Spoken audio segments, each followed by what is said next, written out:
পাখির চোখ ২৬-এর বিধানসভা নির্বাচন আর এবার পশ্চিমবঙ্গবাসীকে খোলা চিঠি প্রধানমন্ত্রী নরেন্দ্র মোদীর। এবার বিজেপির সরকার পশ্চিমবঙ্গবাসীর উদ্দেশ্যে চিঠির মাধ্যমে বার্তা দিয়েছেন প্রধানমন্ত্রীর খোলা চিঠির শুরুতেই লেখা জয় মা কালী।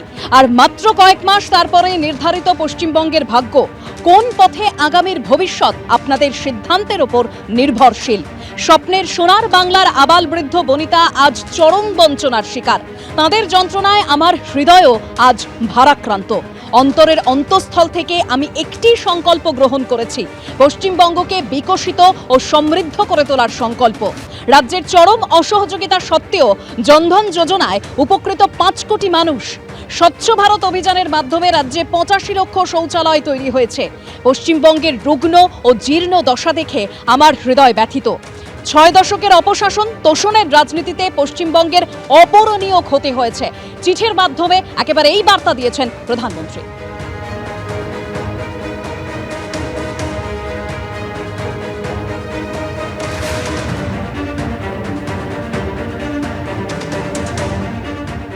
প্রধানমন্ত্রীর যে খোলা চিঠি পশ্চিমবঙ্গবাসীর উদ্দেশ্যে, যেখানে তিনি একেবারে উল্লেখ করছেন যে কর্মসংস্থানের অভাবে ভিন রাজ্যে পাড়ি দিচ্ছেন যুবকরা, নিরাপত্তার অভাবে পশ্চিমবঙ্গের মা বোনেরা শঙ্কিত।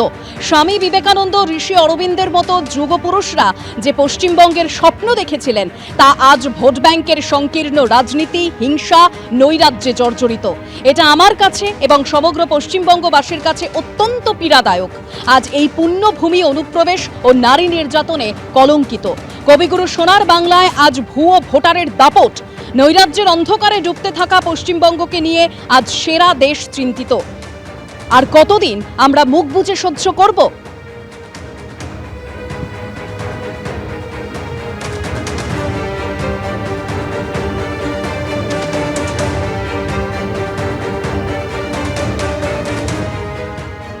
আর ঠিক যেরকম আপনাদের বলছিলাম যে কোথায় কত কেন্দ্রীয় বাহিনী মোতায়েন করা যেতে পারে তা নিয়ে রাজ্য এবং কমিশনের মধ্যে বৈঠক।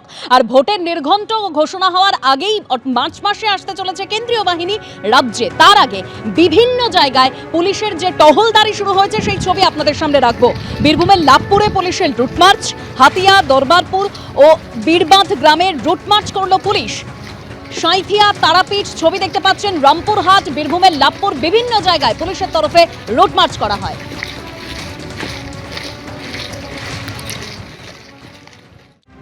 সুপ্রিম কোর্টের নির্দেশে এসআইআর এর নথি যাচাইয়ে বিচারকরা। 12টি রাজ্যে এসআইআর হচ্ছে, শুধুমাত্র পশ্চিমবঙ্গে ব্যতিক্রমী সিদ্ধান্ত। শুভেন্দু অধিকারী তিনি বলছেন যে ঝাড়াই বাছাই পর্ব চলবে এবং সেটা জুডিশিয়াল অফিসাররা করবেন, কিন্তু কোনো মধ্যস্থতাকারী অফিসার রাখবেন না। আবেদন করেছেন শুভেন্দু অধিকারী। কি বলেছেন শোনাবো। তথ্যোপযুক্ত কাগজ থাকলে দেখাবেন। বিচার বিভাগকে যুক্ত করা হয়েছে। 12টি রাজ্যে এসআইআর হয়েছে, কেন্দ্রশাসিত অঞ্চল সহ 11টা জায়গায় এই ধরনের সিদ্ধান্ত হয়নি। পশ্চিমবঙ্গে একটি ব্যতিক্রমী সিদ্ধান্ত হয়েছে। আমি অনুরোধ করব যে কোনো লিয়াজো অফিসারকে আপনি অ্যালাউ করতে পারেন না বা করবেন না। আড়াই বাছাই হবে ডকুমেন্টের ভিত্তিতে, অর্থাৎ কাগজের ভিত্তিতে, প্রমাণের ভিত্তিতে। এবং সেক্ষেত্রে জুডিশিয়াল অফিসাররা হচ্ছে চূড়ান্ত সিদ্ধান্ত অ্যাকসেপ্ট অর রিজেক্ট করবেন। তাদেরকে 2 জন সহযোগিতা করবেন। একজন ভারত সরকারের যে কর্মচারীরা, আধিকারিকরা এসেছেন, মাইক্রো অবজারভার, তারা থাকবেন। আর আরেকজন থাকবেন রাজ্য সরকারের দেওয়া গ্রুপ সি যারা অফিসার্স, তারা। কিন্তু সেখানে লিয়াজোর কথা বলা নেই। এই লিয়াজো আমরা দেখেছি পুলিশ অবজারভার, জেনারেল অবজারভারদের সঙ্গে বিশেষ রাজনৈতিক দলের লোকেদেরকে লিয়াজো করা হয় এবং তারা লিয়াজো অফিসার হিসেবে প্রথমে ম্যানেজ করার চেষ্টা করেন, পরে যদি কথা না শোনেন, ম্যানেজ না হন, বাধা দেওয়ার চেষ্টা করেন। কাল রাত্রি 8:55-তে পূর্ব মেদিনীপুরের ইলেকশন সেল থেকে এডিএম এলআর কি পোস্ট করেছেন, সম্পূর্ণ অবৈধ, সুপ্রিম কোর্টের ডাইরেকশনের পরিপন্থী। ওয়েস্ট বেঙ্গলকে অনুরোধ করব যে এর বিরুদ্ধে ব্যবস্থা নেওয়ার জন্য।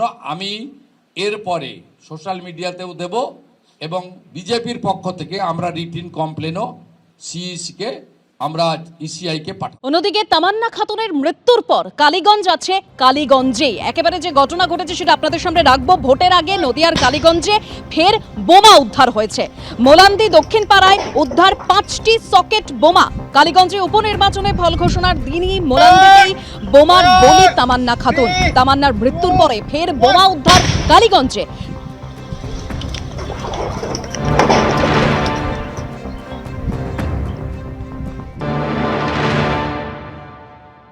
আমি এসপির কাছে প্রশাসনের কাছে অনুরোধ করছি যে মোলান্দি একটা খতরনাক জায়গা। মোলান্দি কতটা খারাপ জায়গা যে একটা ছোট্ট শিশুর প্রাণ নিতেও 1 মিনিটও হবে না। তাই আমি তামান্নার কাছে এসপির কাছে প্রশাসনের কাছে অনুরোধ করছি যে এখানে কেন্দ্র বাহিনী ভোটের আগে ভোটের সময় কেন্দ্র বাহিনী বাড়ানো হোক, এখানে ফৌজ বাড়ানো হোক, যেন ভালো মতো ভোট হয় আর কোনো মায়ের কোল খালি না হোক, কোনো সন্তানের পিতা না যাক। সব আইন শৃঙ্খলা মেনে ভালো মতো যেন ভোট সম্পূর্ণ হয়। পাখির চোখ 26-এর বিধানসভা নির্বাচন আর এবার পশ্চিমবঙ্গবাসীকে খোলা চিঠি প্রধানমন্ত্রী নরেন্দ্র মোদীর। এবার বিজেপির সরকার পশ্চিমবঙ্গবাসীর উদ্দেশ্যে চিঠির মাধ্যমে বার্তা দিয়েছেন প্রধানমন্ত্রী। প্রধানমন্ত্রীর খোলা চিঠির শুরুতেই লেখা জয় মা কালী। আর মাত্র কয়েক মাস তারপরে নির্ধারিত পশ্চিমবঙ্গের ভাগ্য। কোন পথে আগামীর ভবিষ্যৎ আপনাদের সিদ্ধান্তের ওপর নির্ভরশীল। স্বপ্নের সোনার বাংলার আবাল বৃদ্ধ বনিতা আজ চরম বঞ্চনার শিকার। তাঁদের যন্ত্রণায় আমার হৃদয়ও আজ ভারাক্রান্ত। অন্তরের অন্তঃস্থল থেকে আমি একটি সংকল্প গ্রহণ করেছি, পশ্চিমবঙ্গকে বিকশিত ও সমৃদ্ধ করে তোলার সংকল্প। রাজ্যের চরম অসহযোগিতা সত্ত্বেও জনধন যোজনায় উপকৃত 5 কোটি মানুষ। স্বচ্ছ ভারত অভিযানের মাধ্যমে রাজ্যে 85 লক্ষ শৌচালয় তৈরি হয়েছে। পশ্চিমবঙ্গের রুগ্ন ও জীর্ণ দশা দেখে আমার হৃদয় ব্যথিত। 6 দশকের অপশাসন তোষণের রাজনীতিতে পশ্চিমবঙ্গের অপূরণীয় ক্ষতি হয়েছে। চিঠির মাধ্যমে একেবারে এই বার্তা দিয়েছেন প্রধানমন্ত্রী।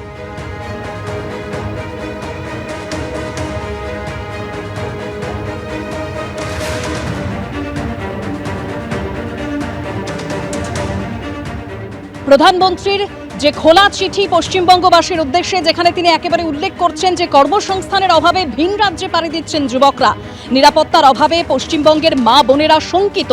স্বামী বিবেকানন্দ, ঋষি অরবিন্দের মতো যুগপুরুষরা যে পশ্চিমবঙ্গের স্বপ্ন দেখেছিলেন তা আজ ভোট ব্যাংকের সংকীর্ণ রাজনীতি, হিংসা, নৈরাজ্যে জর্জরিত। এটা আমার কাছে এবং সমগ্র পশ্চিমবঙ্গবাসীর কাছে অত্যন্ত পীড়াদায়ক। আজ এই পুণ্যভূমি অনুপ্রবেশ ও নারী নির্যাতনে কলঙ্কিত। কবিগুরু সোনার বাংলায় আজ ভুয়ো ভোটারের দাপট। নৈরাজ্যের অন্ধকারে ডুবতে থাকা পশ্চিমবঙ্গকে নিয়ে আজ সেরা দেশ চিন্তিত। আর কতদিন আমরা মুখ বুজে সহ্য করব?